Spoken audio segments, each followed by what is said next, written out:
सोचा एक ऐसा ब्रांड जिसे पूरे देश में बैन कर दिया हो, दुकानों से उसे हटा दिया गया हो एंड लोगों को उसे खाने के लिए मना कर दिया गया हो एंड इसकी वजह से उस ब्रांड को करोड़ों का नुकसान हुआ हो, तो उस ब्रांड की क्या हालत होगी। लेकिन कुछ समय बाद वही ब्रांड फिर से मार्केट का किंग बन जाता है, जिस ब्रांड का नाम है मैगी।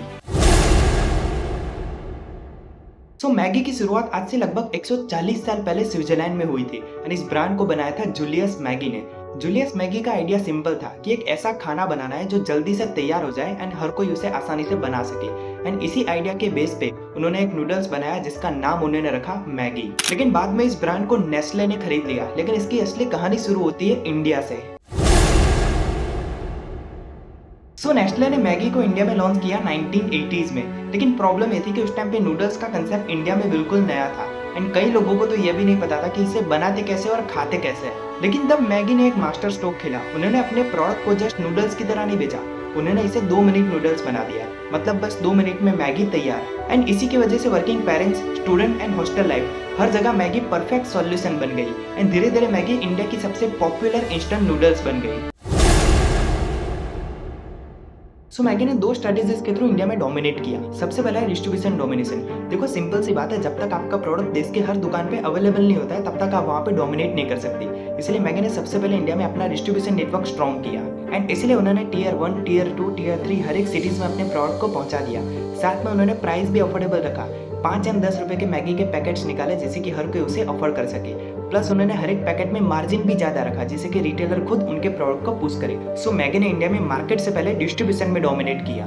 सेकंड स्ट्रेटेजी है इमोशनल लॉकिंग एंड यहाँ से मैगी का इंडिया में डोमिनेशन एकदम स्ट्रॉन्ग हो गया, बिकॉज इस स्ट्रेटेजी के थ्रू मैगी ने इंडिया में सबको प्रोडक्ट नहीं लेकिन इमोशन बेचा एंड इसके लिए उन्होंने क्रिएटिव एंड इमोशनल एड्स के थ्रू सबको टारगेट किया, जैसे कि वो हॉस्टल की पुरानी यादें वाली एड। सर आराम से मटर खत्म हो जाएगा, तो अपना काम कर।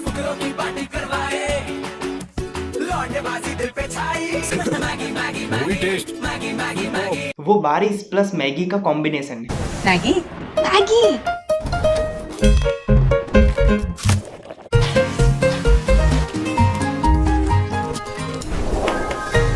जब बारिश का मौसम आए तो मसालेदार मैगी हो जाए एंड वो माँ का प्यार मैगी के थ्रू दिखाना। मम्मी ने मैगी पैकेज खोला, पीछे से तब किसी ना बोला मत बनाओ, इस बार नंबर अच्छे नहीं आए।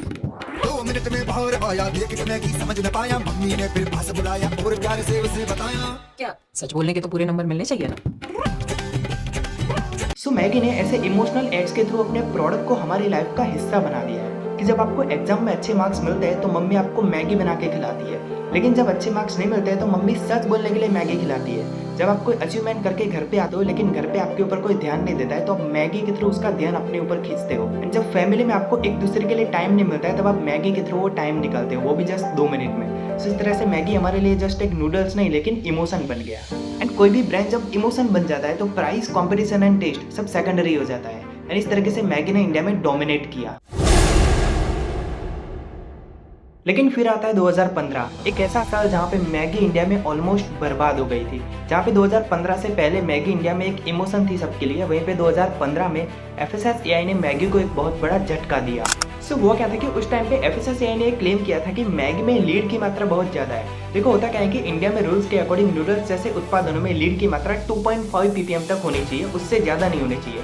लेकिन उस टाइम पे यूपी में एक लैब टेस्ट के दौरान मैगी के अंदर लीड की मात्रा 17 ppm तक पाई गई थी, जो बहुत ज़्यादा है, क्योंकि 17 ppm मतलब 2.5 ppm से 6 से 7 गुना ज़्यादा, जो हमारी बॉडी के लिए जरा भी अच्छा नहीं है। एंड इसी की वजह से 2015 में मैगी को इंडिया में बैन कर दिया गया था, सारी दुकानों से हटा दिया गया था और उसके लाखों पैकेट्स डिस्ट्रॉय कर दिए गए थे और उस टाइम पे कंपनी को लगभग 1000 करोड़ से ज़्यादा का नुकसान हुआ था एंड ऐसा लग रहा था कि इंडिया में मैगी की कहानी मानो खत्म हो गई है।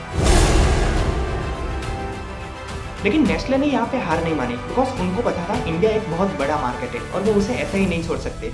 उन्होंने कमबैक के लिए काफ़ी बड़े स्टेप लिए एंड सबसे पहले तो FSSAI के गाइडलाइन को फॉलो करके फिर से इंडिया में लीगली एंट्री ले ली एंड इसके लिए उन्होंने नए सेफ्टी टेस्ट किए, इंडिपेंडेंट लैब्स में टेस्टिंग की एंड ट्रांसपेरेंसी के साथ कैंपेन भी किए एंड इस लैब टेस्टिंग के थ्रू उन्होंने सबको फिर से भरोसा दिलाया दैट मैगी उनके लिए एकदम सेफ है। प्लस उन्होंने TV एड्स के थ्रू सबको फिर से रिमाइंड कराया दैट मैगी उनके लिए जस्ट एक नूडल्स नहीं बल्कि इमोशन। ये वही मैगी है जो माँ अपने बच्चों को प्यार से खिलाती है ये वही मैगी है जो हॉस्टल में फ्रेंड्स जब अकेले होते हैं तब बना के खाते हैं। ये वही मैगी है जब फैमिली में एक दूसरे को टाइम नहीं मिलता है तो अपने लिए मैगी बना के टाइम निकालते हैं, वो भी जस्ट 2 मिनट को। एंड यही इमोशनल कनेक्शन ने मैगी को इंडिया में फिर से नंबर 1 बना दिया।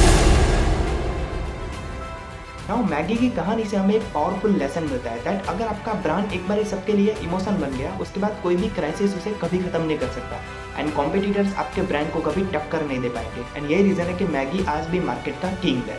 सो इफ आप चाहते हो कि आपका प्रोडक्ट या आपकी सर्विस मार्केट में हमेशा टॉप पे रहे तो एक बात याद रखना, प्रोडक्ट मत बेचो बल्कि इमोशन बेचो।